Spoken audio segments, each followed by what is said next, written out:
Hello students, आज हम पढ़ेंगे stages of data processing cycle. तो इसमें क्या करना है, सबसे पहले आपको ये डायग्राम बनाना है जिसमें क्या है, हमारे पास डेटा प्रोसेस करने के लिए डेटा मतलब ऐसी फॉर्म में डेटा पड़ा है जो जिसका कोई भी यूज़ नहीं है, उसको ऑर्गेनाइज फॉर्म में लाने के लिए ताकि वो इन्फॉर्मेशन बन जाए। तो उसमें हमारे पास कितनी स्टेजेस हैं? 4 स्टेजेस हैं। ठीक है, जैसे कि मैं आपको बताती हूँ कि कहीं पर लिखा हुआ है 35,000, है ना, कहीं पर लिखा है 1991, कहीं पे लिखा है राम लिखा है, कहीं पे लिखा है 2012। ठीक है, ऐसे करके लिखा है। तो अब अगर ये कहीं पर डेटा लिखा है तो इसका तो कोई यूज़ नहीं है ना। बट अगर हम इसको प्रोसेस करेंगे, प्रोसेस मतलब राम के ऊपर लिख देंगे नेम है, ठीक है, सैलरी के नीचे लिख देंगे 35,000 है, ठीक है, और व्हीकल नंबर के नीचे लिख देंगे क्या 2412 जो भी मैंने आपको बताया, ठीक है, वो लिख देंगे। तो ये क्या बन गया, अब एक इन्फॉर्मेशन बन गया। तो मतलब किसी भी डेटा को यूज़फुल फॉर्म में लाने के लिए हमारे पास 4 स्टेजेस हैं। ठीक है, सबसे पहले क्या है, इनपुट स्टेज, कि डेटा हमें पहले इनपुट करवाना पड़ेगा। अब डेटा इनपुट कराने के लिए सबसे पहला स्टेप क्या होना चाहिए, डेटा को कलेक्ट करना पड़ेगा, है ना। आप डेटा को कंप्यूटर को तभी दे पाओगे ना जब डेटा आपके पास कलेक्ट होगा। आपकी पूरी क्लास का डेटा अगर आपको देना है कि किस किस के नाम है, क्या क्या नाम है, क्या क्या मोबाइल नंबर है, क्या क्या एड्रेस है, कितने कितने मार्क्स हैं, +2 में कितने मार्क्स हैं, तो पहले सबसे पहले क्या करना पड़ेगा, डेटा को कलेक्ट करना पड़ेगा। सेकंड क्या है, डेटा को कैप्चर करना पड़ेगा। डेटा को कैप्चर करना मतलब एक तरह से क्या हो गया, वही कि अलग अलग फॉर्म में, मतलब जैसे हमें एक्सेल में शीट में बनाना है डेटा तो हमें अलग फॉर्म में चाहिए, वर्ड के लिए अलग फॉर्म में चाहिए, ठीक है। और फिर एनकोडिंग करनी पड़ेगी। एनकोडिंग मतलब कंप्यूटर अंडरस्टैंडेबल फॉर्म में, कंप्यूटर को तो 0 1 की फॉर्म में ही डेटा समझ में आता है, ठीक है। डेटा ट्रांसमिशन और डेटा कम्युनिकेशन, ठीक है, ये स्टेप्स होगी। पहले हमें डेटा क्या करना पड़ेगा, इनपुट करना पड़ेगा। दूसरा आएगा प्रोसेसिंग स्टेज। प्रोसेसिंग स्टेज में क्या है हमारे पास, परफॉर्मिंग इंस्ट्रक्शंस और क्या है, transform new data into information. तो प्रोसेसिंग में क्या करते हैं हम, जो इंस्ट्रक्शंस है, जब मतलब जैसे हमने कंप्यूटर में प्रोग्राम बनाते हैं तो हमें पहले क्या करनी पड़ेगी, उन इंस्ट्रक्शंस को, उन स्टेप्स को हमें फॉलो करना पड़ेगा। और हमने क्या करना पड़ेगा, जो रॉ डेटा है, जो हमारे पास ऐसा डेटा है जिसका कोई मीनिंग नहीं है, उसको हमने इंफॉर्मेशन में चेंज करना है, ठीक है, ये करते हैं हम प्रोसेसिंग स्टेज में। और आउटपुट स्टेज में क्या करते हैं, डिकोडिंग। डिकोडिंग मतलब हमने पहले एनकोडिंग करी थी कि हमने अपने डेटा को कंप्यूटर अंडरस्टैंडेबल फॉर्म में चेंज किया था। डिकोडिंग में क्या हो गया, कंप्यूटर अंडरस्टैंडेबल फॉर्म को हमने यूज़र अंडरस्टैंडेबल, जो हमें समझ में आ सके ABCD की फॉर्म में, उसमें चेंज करना है, ठीक है। और आउटपुट में क्या करते हैं, presenting data to the user, हमें स्क्रीन पर दिख जाए या फिर प्रिंट आउट की फॉर्म में, मतलब हार्ड कॉपी में दिख जाए, तो हम ये करते हैं। और उसके बाद अगर वो इन्फॉर्मेशन बन चुके तो आपको स्टोर भी करनी पड़ेगी। फिर लास्ट फेज़ है इसका डेटा स्टोरेज, मतलब स्टोरेज स्टेज। इसमें क्या होता है, हमारे पास स्टोरिंग, हम डेटा को स्टोर कर सकते हैं। और रिट्रीव डेटा मतलब डेटा को जब भी हमें ज़रूरत है हम उसे देख सकते हैं, ठीक है। तो सबसे पहले हमें इनपुट स्टेज में अपने इसकी डेफिनेशन लिखनी है, जो फाइल मैंने आपको सेंड की है उसी में आपको सारे नोट्स मिल जाएंगे। आप समझो सिर्फ क्या है इसमें input. The term input, input का मतलब क्या होता है, input refers to the activities required to store data and to make it available for processing. Input का मतलब है डेटा को स्टोर करना, मतलब रिकॉर्ड करके रखना डेटा को, ताकि हम उसकी प्रोसेसिंग कर सकें। The input can also include the steps necessary to check. Input के लिए हमें ऐसा नहीं है कि कोई भी डेटा इनपुट कर दिया, ठीक है, तो हमको चेक भी करना पड़ेगा, वेरीफाई भी करना पड़ेगा, वैलिडेट भी करने पड़ेंगे कंटेंट। जैसे बैंक में हम जाते हैं, अकाउंट खोलना है, ठीक है, तो अब वो पर्सन इंडियन है या नहीं है, ठीक है, उसका आधार कार्ड नंबर है या नहीं है, ठीक है, वो जिसके नाम से अकाउंट खुलवा रहा है क्या वो फेक पर्सन तो नहीं है। तो ये सब भी चीज़ें क्या होती है, वैलिडेट करनी, चेक करनी है, वेरीफाई करनी है, वैलिडेट करनी है डेटा को स्टोर करने से पहले। तो इनपुट के लिए हमारे पास कौन कौन से स्टेजेस हैं, 4 स्टेजेस हैं। सबसे पहले प्लानिंग।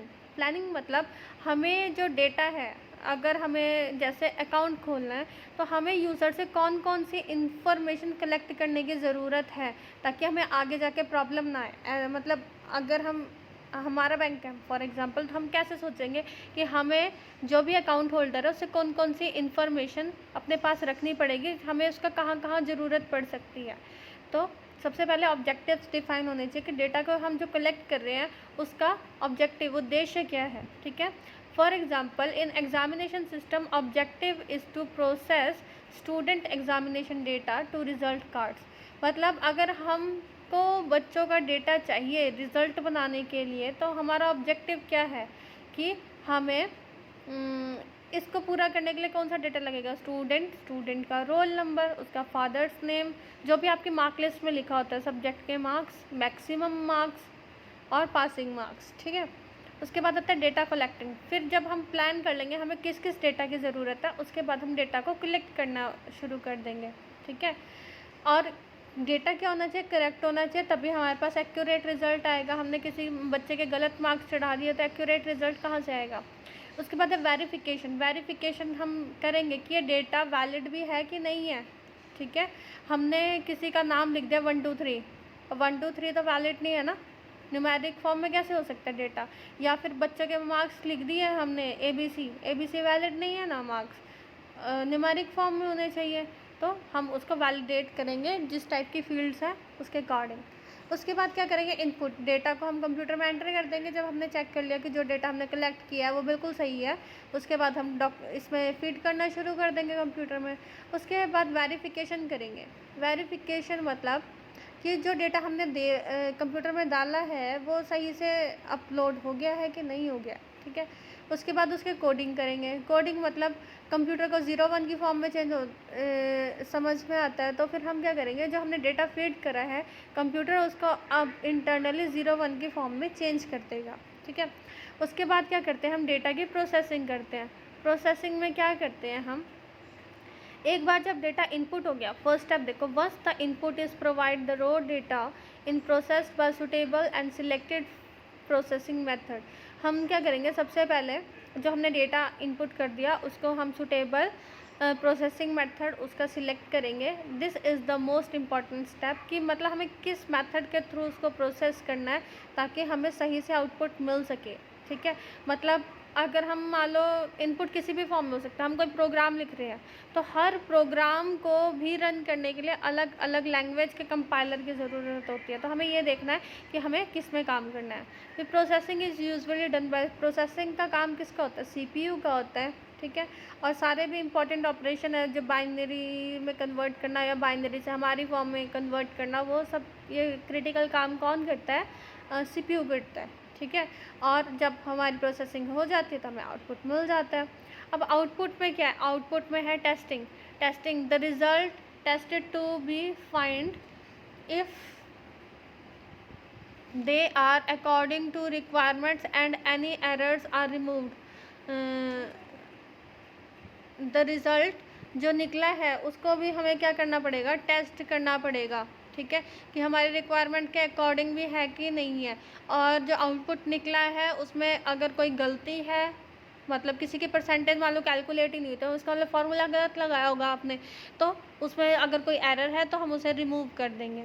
और जब तक हमें सही आंसर नहीं मिल जाता तो तब तक हम उसको स्टेप्स को रिवाइज़ करते रहेंगे कि हमने कहाँ गलती करी है। उसके बाद है समराइजेशन ऑफ डेटा। अब बहुत सारा डेटा है, मान लो कॉलेज के सारे स्टूडेंट के हमने परसेंटेज कैलकुलेट कर ली, तो हमें इसको समराइज़ करना पड़ेगा। समराइज़ मतलब कितने स्टूडेंट, हमें ग्राफ बनाना पड़ेगा, कितने स्टूडेंट पास है, कितने बच्चे फेल हैं।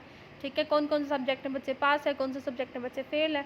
फिर उस रिज़ल्ट को हमें स्टोर करके रखना पड़ेगा। ठीक है, फिर उसके बाद आउटपुट द रिज़ल्ट। आउटपुट मतलब या तो अब वो जो हमने रिज़ल्ट निकाल दिया, या तो उसे आउटपुट की हार्ड कॉपी फॉर्म में, मतलब पेपर में प्रिंट आउट करके निकालना है, या फिर हमें नेट पे सॉफ्ट कॉपी के फॉर्म में डिस्प्ले करना है। ठीक है, उसके बाद फीडबैक लेना है। फीडबैक मतलब जो आउटपुट रिज़ल्ट है आप उससे सेटिस्फाई हैं या नहीं है। इसका मतलब ये नहीं है कि मतलब आपके नंबर कम है ज़्यादा आप उससे सेटिस्फाई है या नहीं है।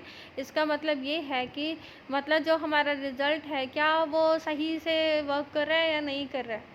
उसके बाद स्टोरेज, जब हमने वो रिज़ल्ट डिस्प्ले कर दिया उसके बाद हम क्या करेंगे, उसकी एक कॉपी को हम अपने पास स्टोर करके रखेंगे ताकि हमें कभी भी उस रिज़ल्ट की ज़रूरत पड़े तो हम उस रिज़ल्ट को वापस से देख सकें। तो स्टोरेज कहीं भी कर सकते हैं, हम हार्ड डिस्क में कर सकते हैं, ठीक है, पेन ड्राइव से भी कर सकते हैं, एसडी कार्ड में कर सकते हैं, या डिस्क में कर सकते हैं, या रजिस्टर्स में कर सकते हैं। रजिस्टर्स वो नहीं है, ये कॉपी वाले रजिस्टर्स जो कंप्यूटर के अंदर स्टोर होते हैं। तो अगर आपको इस टॉपिक में कोई भी प्रॉब्लम हो तो आप लोग प्लीज़ पूछ लें और इसको अपनी कॉपी में नोट करना है और पढ़ना है। ये वीडियो मैं अपने पास से डिलीट कर देती हूँ तो आपके पास से भी ये डिलीट हो जाएगी, इसीलिए आप लोग इसे उसी दिन सेव कर लिया करें।